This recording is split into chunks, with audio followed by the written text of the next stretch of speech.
Hello everyone, कैसे हैं आप सब। I hope you all are well. Welcome back to our channel. आज चैप्टर फर्स्ट का ही दो टॉपिक अपने बचे हुए हैं। यूनिट ऑफ मेमोरी एक टॉपिक और है, एंड नंबर सिस्टम। ये दो टॉपिक हैं जो अपने अभी रिमेनिंग है। यूनिट ऑफ मेमोरी एक छोटा सा टॉपिक है। जैसे कि आपको पता है कि किसी भी चीज़ को मेजर करने के लिए कोई ना कोई यूनिट ज़रूर होती है। आप अगर सब्जी लेने जाते हो, मार्केट में चले गए, तो वहाँ पे क्या बोलोगे, 1 kg 2 kg, तो एक प्रॉपर यूनिट है उसको मेजर करने के लिए। इसी तरीके से अगर आपको दूध वगैरह लेना है या ऑयल वगैरह लेना है तो उसके लिए आप बोलोगे 1 लीटर 2 लीटर, तो प्रॉपर यूनिट होती है हर चीज़ के लिए। उसी तरीके से मेमोरी को भी मेजर करने की हमारे पास क्या है, यूनिट। तो सबसे पहले अगर देखो, डिजिटल डाटा को स्टोर करने और उसको मेजर करने के लिए जो उपयोग करने की जाने वाली एक मात्रा जो है वो हमारी क्या होती है, यूनिट ऑफ मेमोरी। मेमोरी, हमारी जो मेमोरी है, आपको मैंने पहले भी बताया था कि जो हमारी जो मेमोरी है उसमें जो इन्फॉर्मेशन है वो हमारा बाइनरी फॉर्म में स्टोर होती है, डिजिटल रूप में 0 और 1 बाइनरी फॉर्म में हमारी जो इन्फॉर्मेशन है वो स्टोर होती है। कंप्यूटर में डाटा स्टोर करने की जो सबसे बेसिक जो इकाई है, सबसे बेसिक जो यूनिट है वो हमारी क्या है, बिट। बिट मतलब या तो 0 होगा या 1 होगा, सिंगल डिजिट, सिंगल यूनिट होती है ये। तो अब मेमोरी में डाटा स्टोर है, उस डाटा को स्टोर करना है कि हमारा जो डाटा है वो कितना है, उसको मेजर करना है। तो उस मेजर करने के लिए हमें किसी पर्टिकुलर यूनिट की ज़रूरत पड़ेगी। ठीक है, तो अब हम पढ़ेंगे डिफरेंट यूनिट्स हैं मेमोरी को मेजर करने की। जो सबसे बेसिक यूनिट है वो हमारी क्या हो गई, बिट।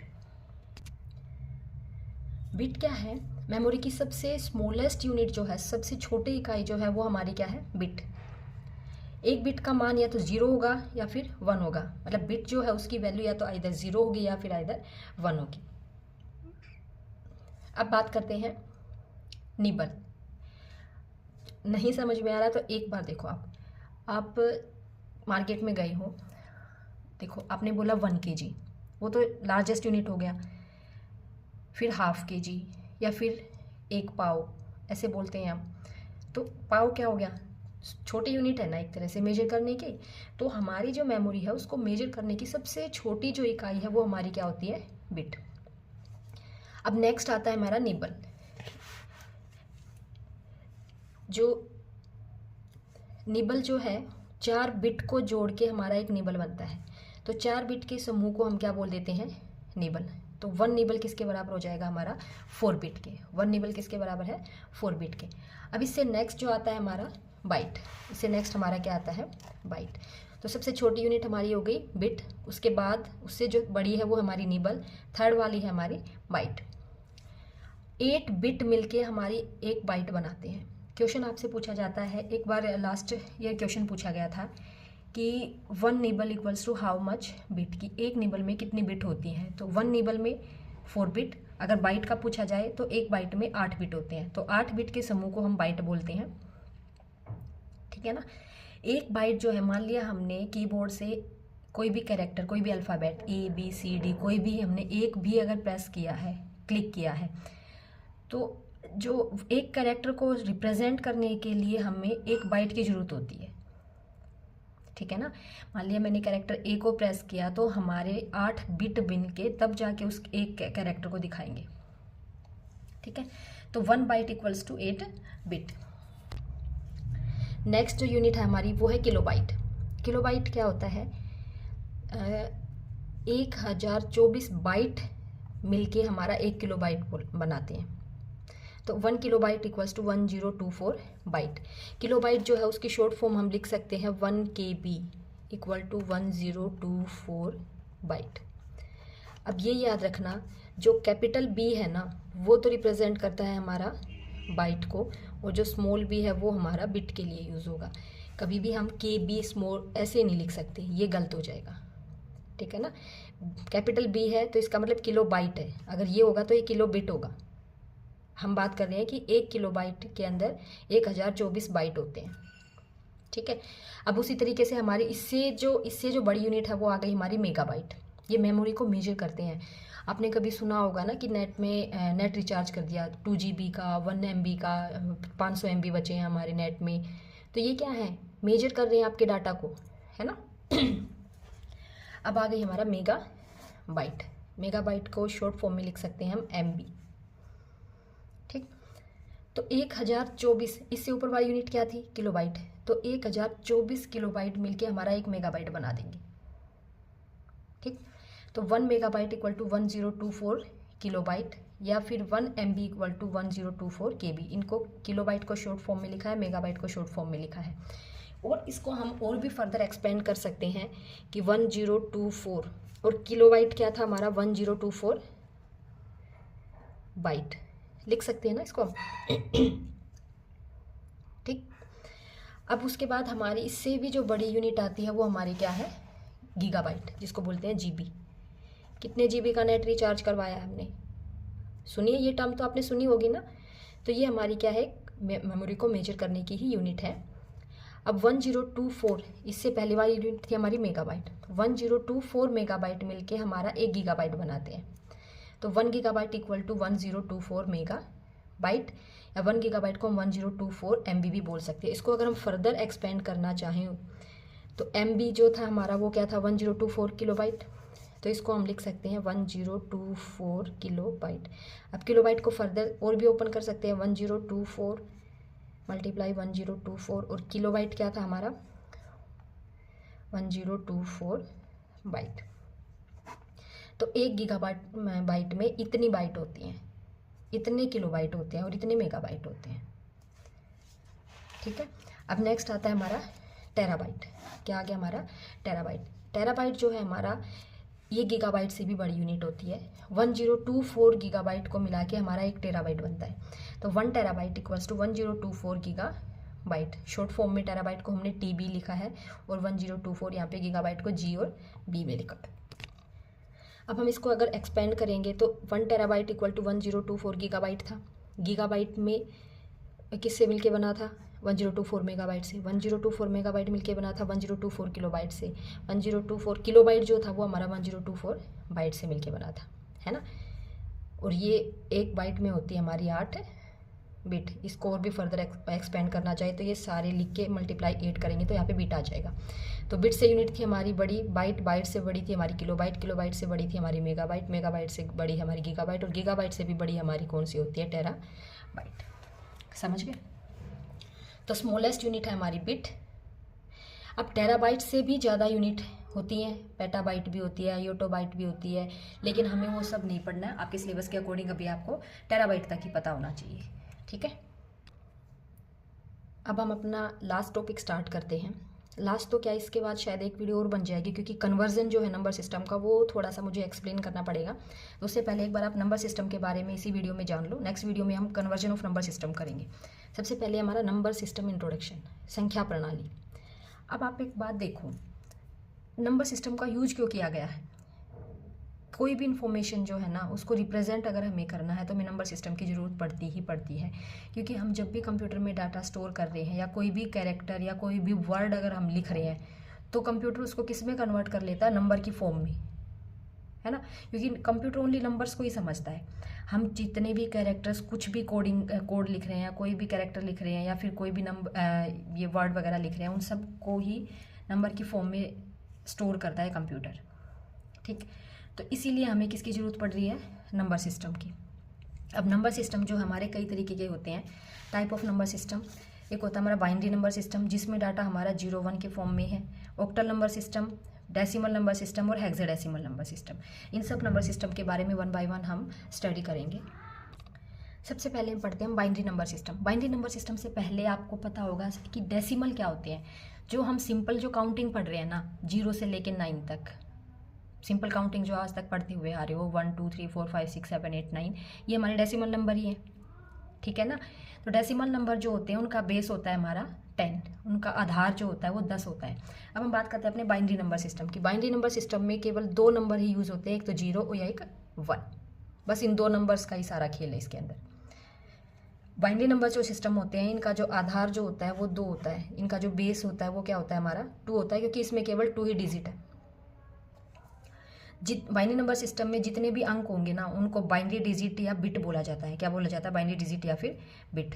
ये मैंने पहले भी बताया था कि इनका जो आधार है वो 2 होता है। हर एक बाइनरी डिजिट का मान या वैल्यू 2 के घात के पर डिपेंड करता है। 2 के घात पर डिपेंड कैसे करता है आप एक बार समझो।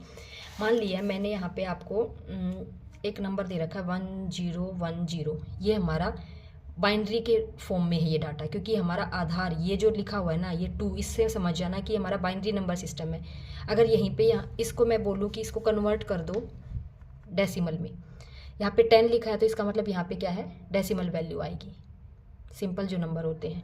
अगर मान लिया ये जो नंबर है बाइनरी वाला, इसको मेरे को डेसिमल में बदलना है, तो हमने अभी अभी एक लाइन पढ़ी थी कि हर एक बाइनरी डिजिट का मान, जैसे एक डिजिट ये हो गई, एक डिजिट ये हो गई, एक डिजिट ये हो गई, एक डिजिट ये हो गई, है ना, इसका जो मान है ना वो 2 के घात 2 की पावर पर डिपेंड करता है। क्योंकि जो सबसे पहला वाला जो है इसका होता है 2 की पावर 0, यहाँ पे होता है 2 की पावर 1, इसके लिए होता है 2 की पावर 2। आगे जितना भी डिजिट ये बाइनरी डिजिट बढ़ती जाएंगी वैसे ही पावर भी एक एक एक एक एक करके बढ़ती चली जाती है हमारी। ठीक, तो प्रत्येक बाइनरी डिजिट का मान या फिर जो वैल्यू है वो 2 के घात पर डिपेंड करती है। समझ गए? अब मान लिया आपको ये डेसिमल बाइनरी नंबर दे रखा है, उसको आपको डेसिमल में बदलना है, तो हम क्या करेंगे? देखो 0 को मल्टीप्लाई किया, उसकी जो पावर जो थी 2 की 0, फिर उसके बाद प्लस का निशान लगाया, यहाँ पे क्या है 1, उसके साथ में पावर क्या है 2 की पावर 1, तो मैंने ऐसे ही लिखा है इसको। अब इसके बाद क्या है 0 को लिख दिया, इसको मल्टीप्लाई किया, इसकी पावर कौन सी थी 2 की पावर 2। 0 से शुरू करना है, 0 1 2 3 4 5 जितनी भी आगे डिजिट बढ़ती जाएंगी। ठीक है ना। अब यहाँ पे हमारा बचा 1, तो इसके साथ में कौन सी पावर आएगी 2 की पावर 3। जब हम इसको ओपन करके लिखेंगे 2 की पावर 3 क्या होता है 8, 2 को 3 बार मल्टीप्लाई करना, 2 इंटू 2 इंटू 2 क्या होता है 8 ही तो होता है, तो मैंने यहाँ पे 8 लिखा है। 8 को 1 से मल्टीप्लाई करेंगे तो 8 ही आएगा।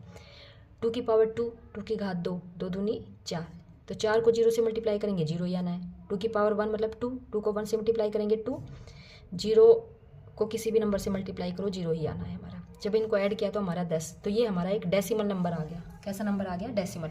तो देखो हर एक, अब इसको एक बार दोबारा से पढ़ो, आपको आसानी से समझ में आएगा कि बाइनरी नंबर सिस्टम में अंकों को बाइनरी डिजिट या बिट बोला जाता है। तो ये एक बिट है, ये दूसरी बिट है, ये तीसरी बिट है, ये चौथी बिट है। ये सबसे लेफ्ट साइड वाली इसको बोलते हैं लीस्ट सिग्निफिकेंट बिट, इसको बोलते हैं मोस्ट सिग्निफिकेंट बिट। सबसे उधर वाली ये होती है हमारी सबसे इधर वाली बिट। ठीक है। और इनका आधार क्या होता है 2, क्योंकि हमने यहाँ पे जो आधार जो बेस लिखा है हमारा क्या है 2, इसी से समझ जाओगे। अगर 2 लिखा है तो ये बाइनरी होता है, 10 लिखा है तो डेसिमल, 8 लिखा है तो ऑक्टल, और 16 लिखा है तो हेक्साडेसिमल। ठीक है। अब हर एक बाइनरी डिजिट का मान जो वैल्यू है वो 2 के घात के रूप में व्यक्त होती है, डिपेंड करती है। 2 की घात 0, 2 की घात 1, मतलब 2 की पावर 0, 2 की पावर 1, 2 की पावर 2। अगर यहाँ पे और भी आगे 0 कुछ भी होता 0 या 1 में से, तो यहाँ पे 2 की पावर 4 आ जाता है, 2 की पावर 5 आ जाता। आ गया समझ में?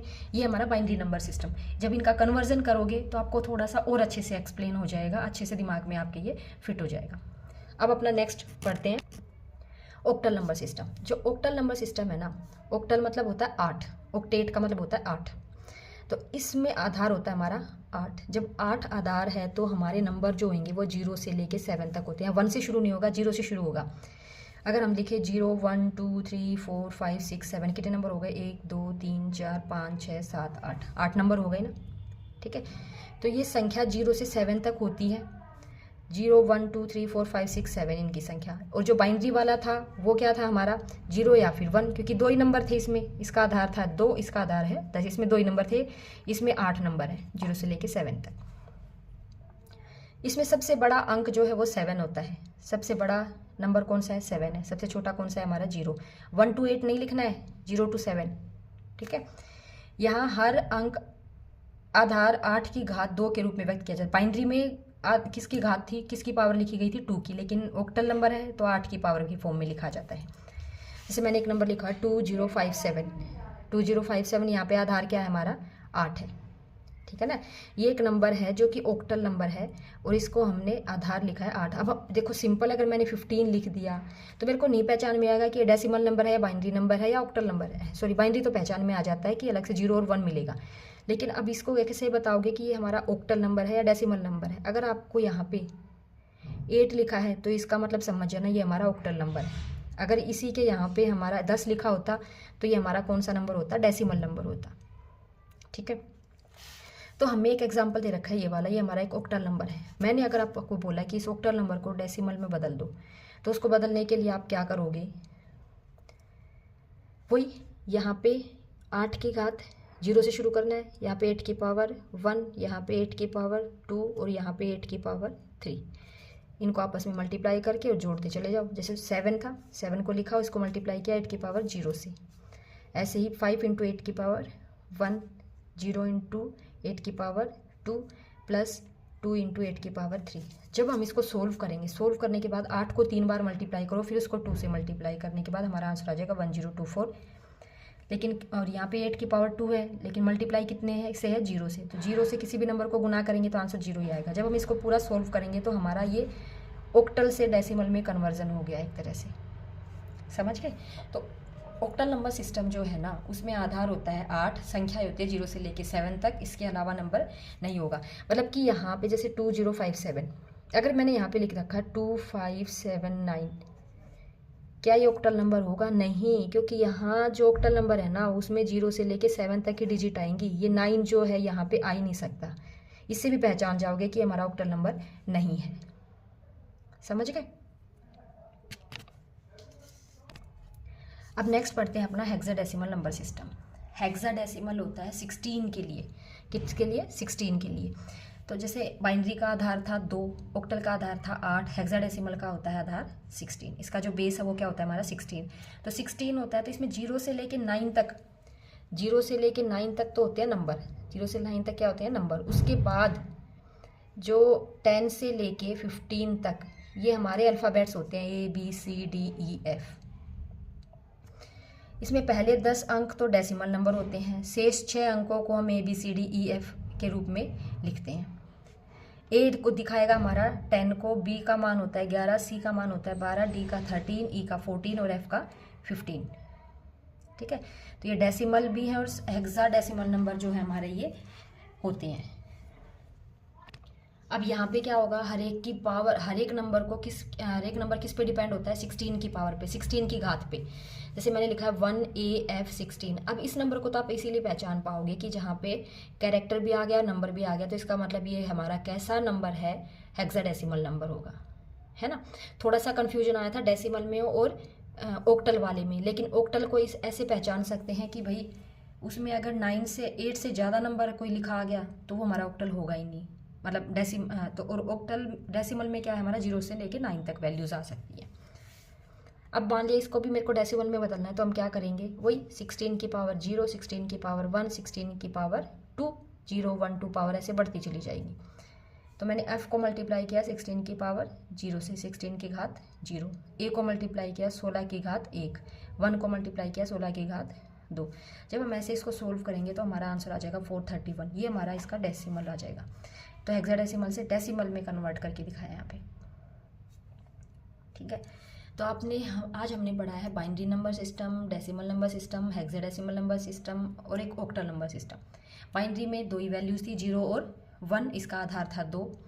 उसके बाद आया था डेसिमल, डेसिमल में 8 नंबर होते हैं लेकिन 0 से लेके 7 तक होते हैं और इसका आधार होता है हमारा 8, और हर एक नंबर हमारा 8 के घात के रूप में डिपेंड करता है, 8 की घात पे।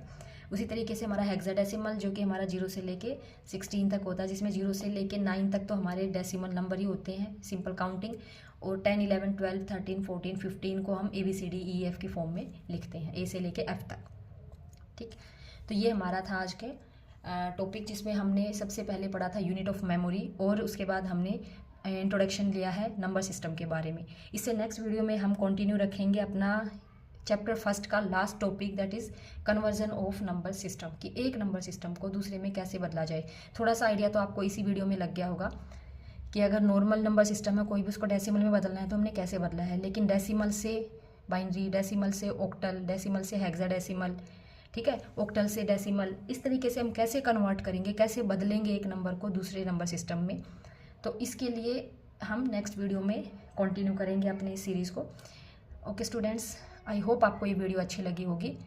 आपको एक बार समझ ना आए तो एक बार दोबारा से इस टॉपिक को रीड करना, ठीक है। ईजीली आपको समझ में आ जाएगा। और कन्वर्जन को मैं एक बार करवाऊंगी। नेक्स्ट टॉपिक जो है अपना लास्ट ही है, फर्स्ट चैप्टर का जो ये टॉपिक बचा है अपना। ठीक है, okay, bye bye, take care.